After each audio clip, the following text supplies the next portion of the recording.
Welcome to live in education. आज के इस वीडियो में हम लोग लेके आए एक असाइनमेंट भवानी प्रसाद जी पर। तो इस असाइनमेंट का टॉपिक है भवानी प्रसाद जी का प्रकृति चित्रण। अगर आपको आपके बीए कोर्स में ये असाइनमेंट दिया गया हो या अगर आप स्टडी पर्पज से भी इस वीडियो को देखना चाहें तो आप इसको देख सकते हैं। इसका कंटेंट एकदम अप्रोप्रिएट है। उम्मीद करता हूँ आपको ये वीडियो पसंद आएगा और इस वीडियो की लिंक आपको हमारे टेलीग्राम चैनल पर मिल जाएगी, जिसकी लिंक डिस्क्रिप्शन में दी हुई है, आप जाके चेक कर सकते हैं।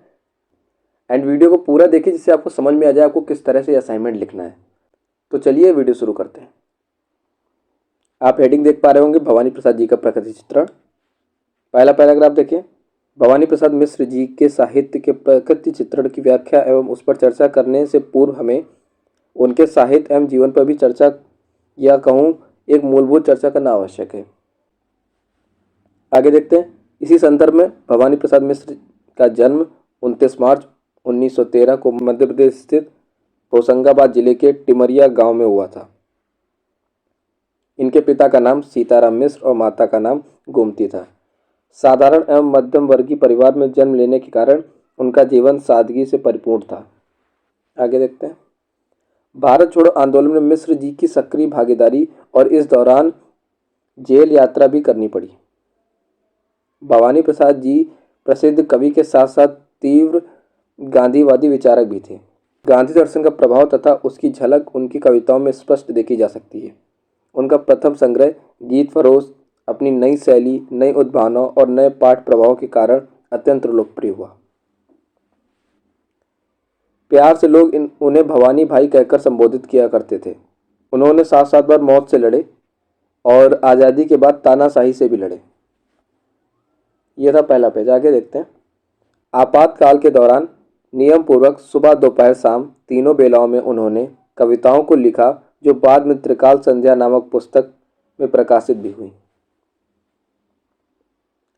कुछ समय तक मिश्र जी ने आकाशवाणी दिल्ली तथा मुंबई में प्रोड्यूसर के रूप में कार्य किया।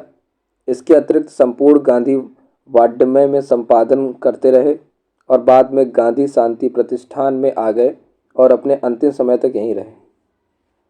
20 फरवरी 1985 ईस्वी में सदैव के लिए ये चिरनिद्रा ग्रहण कर ली। सन 1972 में उनकी कृति बुनी हुई रस्सी पर उन्हें साहित्य अकादमी पुरस्कार से सम्मानित किया गया। मध्य प्रदेश शासन द्वारा उन्हें शिखर सम्मान प्राप्त हुआ जो कि 1973 ईस्वी में प्राप्त हुआ था। उत्तर प्रदेश हिंदी संस्थान का साहित्यकार सम्मान भी दिया गया। तो ये इनको जो सम्मान मिले थे, जो अवार्ड्स मिले थे, वो यहाँ पे लिखे हुए। वैसे बहुत सारे थे, बस मैंने बहुत छोटा लिख दिया इसको। आगे देखिए। हेडिंग है भवानी प्रसाद मिश्र की कविताओं में प्रकृति सौंदर्य चित्रण, क्योंकि हमारा जो असाइनमेंट का टॉपिक है उनके प्रकृति चित्रण से रिलेटेड है। तो आगे देखते हैं। सादा सरल व्यक्तित्व और आंखों में तीव्र तेज, यही है हिंदी के महानतम कवि भवानी प्रसाद मिश्र की पहचान। बुनी हुई रस्सी, खुशबू के शिलालेख जैसी रचनाएं वास्तव में कालजयी हैं। उनकी लिखी कविताओं में मिट्टी की खुशबू आती है। मिश्र जी निश्चय ही प्रकृति के बेहद करीब रहे होंगे और यही कवि हृदय होने के नाते ऐसा होना बेहद स्वाभाविक भी है।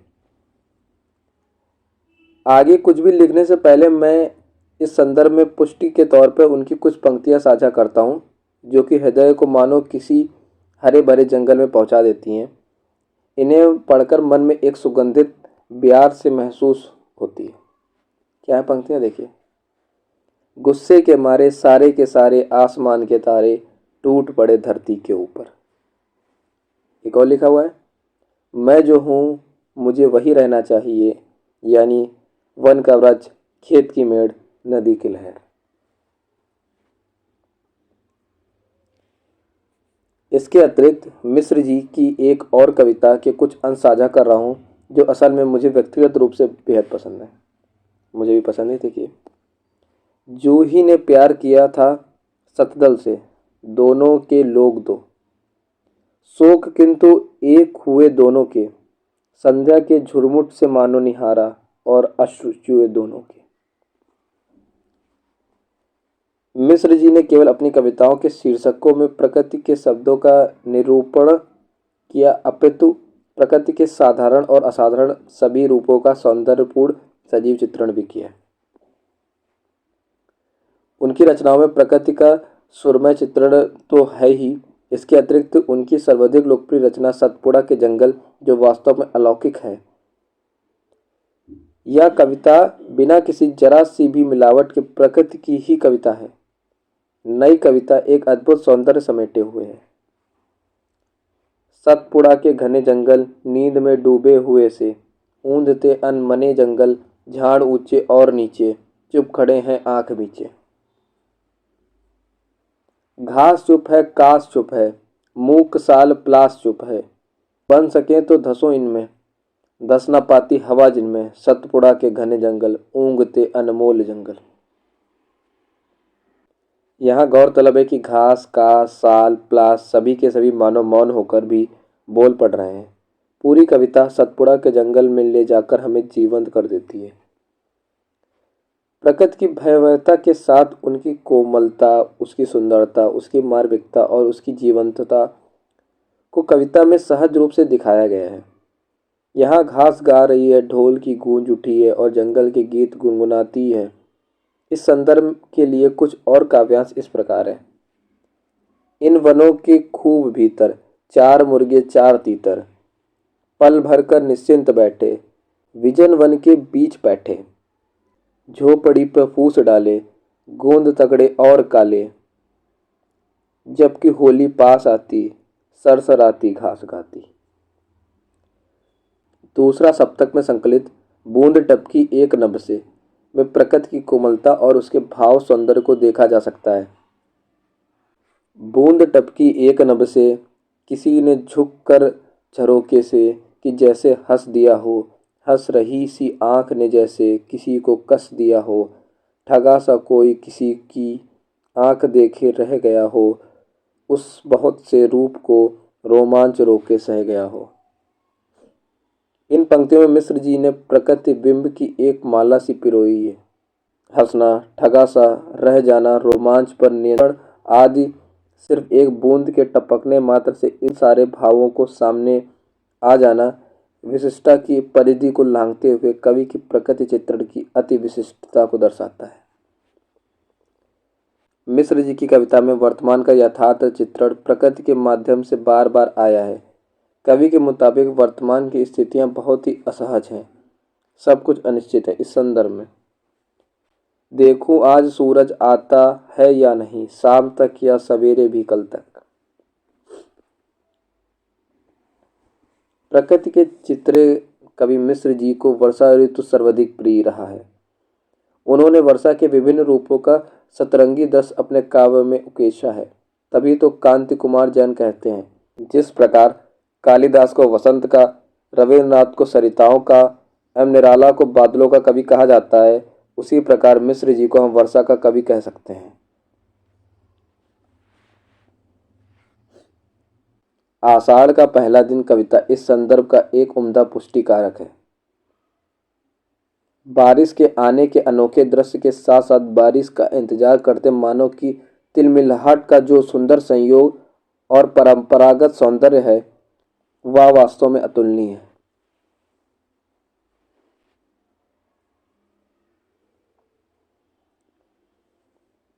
हवा का जोर, वर्षा की झीड़ियां झाड़ों का गिर पड़ना, कहीं गर्जन का जाकर दूर सिर के पास फिर पड़ना, उमड़ती नदी का खेती की छाती तक लहर उठाना, ध्वजा की तरह बिजली का दिशाओं में फहर उठना, ये वर्षा के अनोखे दृश्य जिनको प्राण से प्यारे, जो चातक की तरह ताकता बादल घने कजरारे, जो भूखा रहकर धरती चीर कर जग को खिलाता है, जो पानी वक्त पर आए नहीं तो तिल मिलाता है। अगर आषाढ़ के पहले दिवस के प्रथम इस क्षण में वही हलदर अधिक आता कालिदास के मन में, तू मुझको क्षमा कर देना।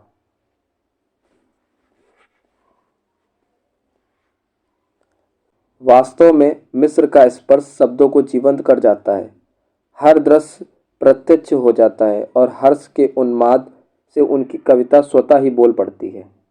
प्रकृति के सौंदर्य और मानव हृदय की आकुलता को जीवंत चित्रण गीत फरोश के इस काव्यांश में देखा जा सकता है। तू मुझे दिखती नहीं, कहूँ मगर सुन पा रहा हूँ, वहीं रहना पर ते मैं वहीं आ रहा हूँ। आकाशवाणी सा तुम्हारा गीत जग में भर गया है, मुझे पागल कर गया है।